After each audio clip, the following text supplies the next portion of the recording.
खरं म्हणजे आज ग्रामीण भागातून महाराष्ट्रातल्या संभाजीनगर असेल, वाशिम असेल, भिवंडी असेल, अनेक जिल्ह्यातले पदाधिकारी शिवसेनेमध्ये दाखल झालेत।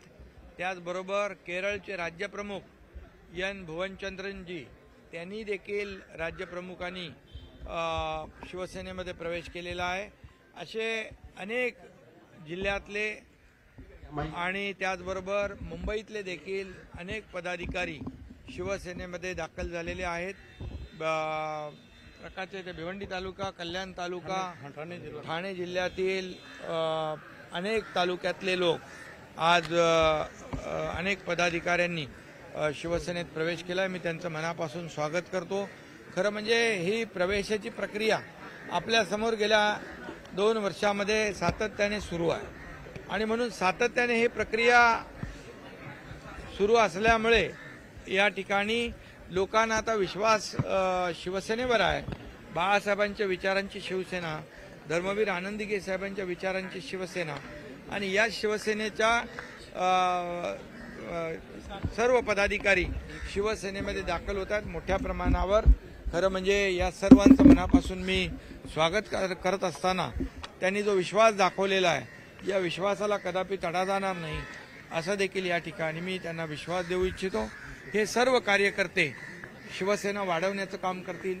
शिवसेना 80% समाजकारण, 20% राजकारण हे बाळासाहेबांनी दिलेला जो मूलमंत्र आहे तो पुढे नेण्याचं काम आम्ही करतो आणि म्हणून या 2.5 वर्षापूर्वी बाळासाहेबांच्या विचारांचं सरकार आम्ही स्थापन केलं, सर्वसामान्यांचं सरकार आम्ही स्थापन केलं आणि 2.5 वर्षामध्ये जे काम आम्ही केलं ते आपण पाहिलेलं आहे आणि त्या कामाची पोचपावतीच विधानसभेच्या निवडणुकांमध्ये लोकांनी दिली आणि घरी बसणाऱ्या लोकांना घरी बसवलं, काम करणाऱ्या लोकांना सत्ता दिली आणि या ठिकाणी लोकांना काम करणारे लोक पाहिजे, आरोप आणि शिव्याशाप देणारे लोक नको, हे या विधानसभेच्या निवडणुकीमध्ये शिक्कामोर्तब झालेलं आहे। आणि त्याचबरोबर काही लोक म्हणत होती जेव्हा हरतात तेव्हा कोर्टाला शिव्या देतात, आरोप करतात, निवडणूक आयोगाला आरोप करतात, त्याचबरोबर ईव्हीएम मशीनवर आरोप करतात आणि ते म्हणाले होते की आम्ही जनतेच्या न्यायालयात जाऊ आणि न्याय मिळवून घेऊ। या विधानसभेच्या निवडणुकीमध्ये जनतेने देखील त्यांना त्यांची जागा दाखवलेली आहे आणि 80 पैकी शिवसेनेने 60 जागा जिंकल्या आणि म्हणून या ठिकाणी खरी शिवसेना, धनुष्यबाण आणि बाळासाहेबांच्या विचारांचे वारसदार यावर महाराष्ट्रातल्या जनतेने शिक्कामोर्तब केलेला आहे। त्यामुळेच लोक एवढ्या मोठ्या प्रमाणावर शिवसेनेमध्ये दाखल होतात। हा पक्ष शिवसेना जो आहे हा बाळासाहेबांच्या विचारांचा, दिघे साहेबांच्या विचारांचा आणि कार्यकर्त्यांचा पक्ष आहे। इथं कोणी मालक नाही, नोकर नाही, सर्व कार्यकर्ते आहेत आणि म्हणून कार्यकर्तेच या पक्षात येतात आणि या पक्षाला पुढे नेत आहेत। ऑपरेशन टायगरमुळे ठाकरे गटाचे खासदार दिल्लीमध्ये एकत्र आले आणि त्यांनी पत्रकार परिषद घेतली। ऑपरेशन टायगरमुळे ठाकरे गटाचे सर्व खासदार दिल्लीमध्ये आले, एकत्र आले होते आणि त्यांनी पत्रकार परिषद दिली। काय घेतलंय त्यांनी? कोणाच्या? माझ्या संपर्कात सगळेच आहेत। मी मुख्यमंत्री असल्यामुळे मी मुख्यमंत्री जेव्हा होतो त्यावेळेस देखील माझ्याकडे सर्व पक्षाचे लोक येत होते। आता मी उपमुख्यमंत्री आहे, माझ्याकडे नगर विकास विभाग आहे, माझ्याकडे गृहनिर्माण आहे, माझ्याकडे MSRDC आहे। त्यामुळे कामासाठी आणि शिवसेनेकडे जी खाती आहेत जी काही 10-12 त्यासाठी लोक माझ्याकडे येतात। त्यामुळे लोक संपर्कात असतात। शेवटी लोकांना विकास पाहिजे। त्यामुळे आता कुणी काय म्हटलं याच्यावर मी जात नाही। मी कामाला महत्व देणारा, विकासाला महत्व देणारा कार्यकर्ता। ऑपरेशन कधी होणार? हा संपर्क पक्ष संघटना वाढवण्याचे चिन्ह दाखवतो का? कुठला संपर्क? जो तुमच्या संपर्कात अनेक खासदार आमदार आहेत असं तुम्ही म्हणता। अरे बाबा, ऑपरेशन कधी होणार? ऑपरेशन कधी होणार? सर ऑपरेशनची वेळ कधी आहे? तुम्ही या सर्व जे लोक संपर्कात येतात, कामासाठी येतात, याचा राजकीय अर्थ काढू नका। बिलकुल राजकीय अर्थ काढू नका।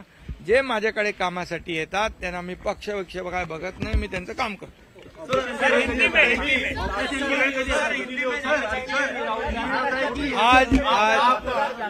विधानसभा चुनाव में विधानसभा है, विधानसभा चुनाव में आप लोगों की जीत मिली है। राहुल गांधी ने आज दिल्ली में प्रेस कॉन्फ्रेंस हाँ बोला राहुल हाँ काय राहुल गांधी राहुल गांधी यांनी म्हटलं आहे की प्रश्नाचा विचार आहे. मतदारांच्या लोकसंख्येपेक्षा पण मोठ्या प्रमाणात मतदान झालेलं आहे. म्हणजे महाराष्ट्रामध्ये जे ऑपरेशन दाखवलं तेच आता इतर ठिकाणीही करण्याचा प्रयत्न करत हे एकच तुम्हाला मी सांगतो. मला अनेक लोकांनी विचारलं ही लाट कसली आहे. मी म्हणालो लाट नाही महालाट आहे. माझ्या लाडक्या बहिणींची महालाट आहे. लाडक्या बहिणीने उतरून मतदान एवढ्या मोठ्या प्रमाणावर केलं, लाडक्या भावानंही करायला लावलं आणि त्यामुळे हे विरोधकांना चारी मुंड्या चित करून टाकलं. ज्या सावत्र भावानी लाडक्या बहिणींच्या योजनामध्ये खोडा घातला होता त्यांना चांगला जोडावा लागावलाय आणि त्यामुळेच या ठिकाणी त्यांच्या पायाखालची वाळू सरकली आहे. त्यांना अजून त्यांचा जो काही पराभव आहे तो पचनी पडलेला नाही. पराभव मानायला तयार नाहीत. त्या धक्क्यातून ते अजून बाहेर यायला तयार नाहीत आणि म्हणूनच जेव्हा जिंकतात तेव्हा ईव्हीएम चांगलं, जेव्हा हरतात तेव्हा ईव्हीएम खराब, जेव्हा हरतात तेव्हा निवडणूक आयोगाला शिव्या देतात. आता मतदार यादीवर आरोप करतायत. म्हणजे नाचता येईना अंगण वाकडं. लोकांनी भरभरून मतदान केलं. अरे 2.5 वर्ष आम्ही जे काम केलं महायुतीने त्याचा परिपाक आहे. त्याच्या कामाची पोचपावती दिली आहे लोकांनी आणि त्यामुळे जे मोदी साहेबांनी देशामध्ये काम केलं त्यामुळे दिल्लीमध्ये देखील त्यांना आता पराभव दिसू लागलेला आहे आणि म्हणून आजपासून आरोप सुरू झालेले आहेत.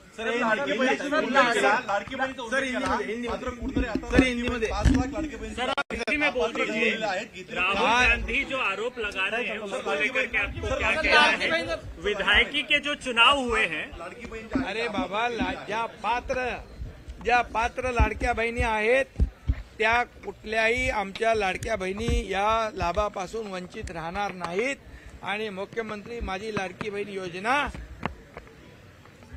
कायम सुरू राहणार आहे. ठीक है. राहुल गांधी जो आरोप लगा रहे हैं, कह रहे हैं कि शिरडी में फर्जी वोटर जमा हो गए, 6 बजे के बाद भी मतदान हुआ, इलेक्शन कमीशन पर आरोप, बीजेपी पे आरोप, एनडीए पर आरोप, कैसे दिखता है? देखिए ये जो विधानसभा में जो उनकी हार हुई है महाविकास आघाड़ी की, उसमें से वो बाहर नहीं निकले. वो सदमे में से वो जितना बड़ा शॉक उनको लगा है, इतना 440 वोल्ट का कितने का होता है 440 वोल्ट का शॉक बैठा है. अब उसमें बाहर निकलो, आगे के चुनाव की तैयारी करो.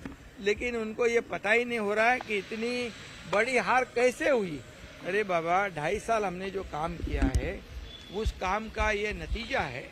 और लोकसभा में फेक नैरेटिव आपने फैलाया, फेक नैरेटिव से कुछ वोट बटोरे, लेकिन विधानसभा में हमारे महाराष्ट्र के लाडले बहनों ने, लाडले भाइयों ने, लाडले किसानों ने, लाडले सीनियर सिटीजन, लाडले हमारे युवा, सब ने मिलकर हमें वोट दिया है, महायुति को वोट दिया है.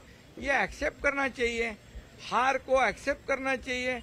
जब हम हारते हैं तो हम कहते हैं ये लोगों का दिया हुआ कौल है, लेकिन वो जब हारते हैं तो ईवीएम को गाली देते हैं, चुनाव आयोग को गाली देते हैं, कोर्ट तक को गाली देते हैं. और अभी तो कहते हैं ये वोटर लिस्ट फर्जी है. अभी यहाँ पर क्या कहे उनको. और इसलिए मैं इतना ही कहता हूँ, ये जो दिल्ली में भी चुनाव हारने वाले हैं ये उनको पता चला है. इसलिए ये ईवीएम, ये वोटर लिस्ट, इसके ऊपर आरोप लगा रहे. ये देश में जो आदरणीय प्रधानमंत्री मोदी जी जितनी बड़ी योजना करी, अभी जो बजट बन गया बजट में, तो ये बजट में आम आदमी के लिए, सामान्य नागरिक के लिए कितना दिया. जो नौकरी करते हैं उनको तो 12 लाख तक के इस पे इनकम टैक्स फ्री कर दिया. क्या क्या नहीं किया. इंफ्रास्ट्रक्चर के लिए किया, किसानों के लिए किया है, महिलाओं के लिए किया है, युवाओं के लिए किया है, सबके लिए किया है. और इसलिए इसका नतीजा लोग आने वाले सब चुनाव में महायुति के और एनडीए के साथ रहेंगे. अभी इनको इनके पैरों तली जमीन खिसक चुकी है. इनको आरोप के सिवा कुछ आता नहीं है. आरोप लगाएंगे जितना उतना पब्लिक इनको हराएगी. जितना आरोप लगाएंगे आपको मालूम है, मुझ पर आरोप लगाया, आदरणीय मोदी जी के ऊपर आरोप लगाया, अमित भाई के ऊपर आरोप लगाया, देवेंद्र जी के ऊपर आरोप लगाया, क्या हुआ नतीजा? लोगों ने वो उनको ऐसा मारा, क्या कौन सा अमिताभ बच्चन के एक ही मारा लेकिन सॉलिड मारा। वैसे हमारे मतदाताओं ने ये विधानसभा में एक ही मारा लेकिन सॉलिड मारा। अभी उनको कुछ समझ में नहीं आ रहा। ऑपरेशन टाइगर की काफी चर्चा हो रही है। शिवसेना का टाइगर कितने खासदारों को लेकर के आएगा? शिवसेना यही टाइगर वाली पार्टी है। शिवसेना टाइगर की, वाघ की पार्टी है। असली वाघ और नकली वाघ ये आपको मालूम है। और मराठी में कहते हैं की वाघाचं कातडं पांघरून वाघ होता येत नाही, त्याला वाघाचं काळीज लागतं। आणि म्हणून आता बघा, देखो आज महाराष्ट्र में क्या है, महाराष्ट्र में सुपड़ा साफ हो गया, लैंडस्लाइड मैंडेट मिल गया। क्यों? क्योंकि हमने काम किया। खाली सिर्फ फेसबुक लाइव से काम होता है क्या? होता है क्या? नहीं। लोगों में जाना पड़ता है, फेस टू फेस मिलना पड़ता है। आरोप करके काम होता है क्या? हम आरोप का उत्तर आरोप से देते हैं क्या? नहीं। मैंने कहा है मैं आरोप का उत्तर काम से दूंगा, और वही हम कर रहे हैं। लोगों को वही चाहिए। जनता को क्या चाहिए? ये गाली गलौज आरोप ये नहीं पसंद। लोगों के लिए क्या योजना बनाई आपने, लोगों के लिए क्या विकास किया है, ये लोग देखते हैं और चाहते हैं, और वो हम करते रहेंगे। और ये इस देश को मोदी जी आगे बढ़ा रहे हैं, इसलिए दिल्ली में भी बहुत बड़ी जीत एनडीए को मिलेगी। आपकी लीडरशिप को पसंद कर रहे हैं लोग, आपकी लीडरशिप को पसंद कर रहे हैं लोग। कितने सारे सांसद जो हैं वो आपके साथ आ सकते हैं? कितने लोगों से आपकी बात हुई है? अरे भाई देखो, मेरे साथ तो सब लोग मेरे से बात करते हैं। सब लोग सब पार्टी के लोग मेरे से बात करते हैं, क्योंकि मैं काम करने वाला हूँ। विकास निधि के लिए या और कुछ काम के लिए हर पार्टी के लोग मेरे से संपर्क में रहते हैं। इसका आप राजनीतिक अर्थ क्यों निकालते हो? और इसलिए मैं इतना ही कहूंगा कि आपको आज के जिन्होंने प्रवेश किया है उन सबका मैं बहुत ही हृदय से स्वागत करता हूं।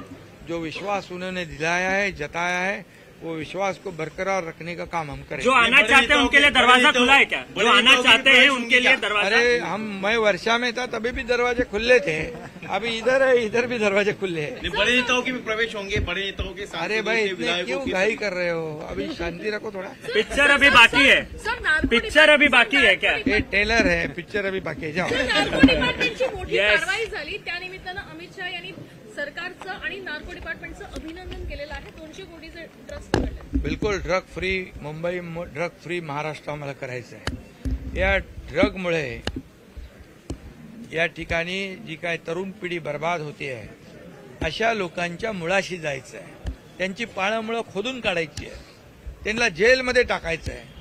आणि म्हणून महाराष्ट्रामध्ये मोठ्या प्रमाणावर, मुंबईमध्ये देखील मोठ्या प्रमाणावर हे ड्रगच्या विरोधामध्ये कारवाई सुरू आहे। त्यामुळे ड्रग मुक्त मुंबई असेल, महाराष्ट्र असेल, आम्हाला ही तरुण पिढी ही आपल्या देशाचं भवितव्य आहे। आणि म्हणून ते पोलिसांनी केलेल्या कारवाईचं अमित शहा साहेबांनी कौतुक केलेलं आहे। मी अमित शहा साहेबांना धन्यवाद देतो।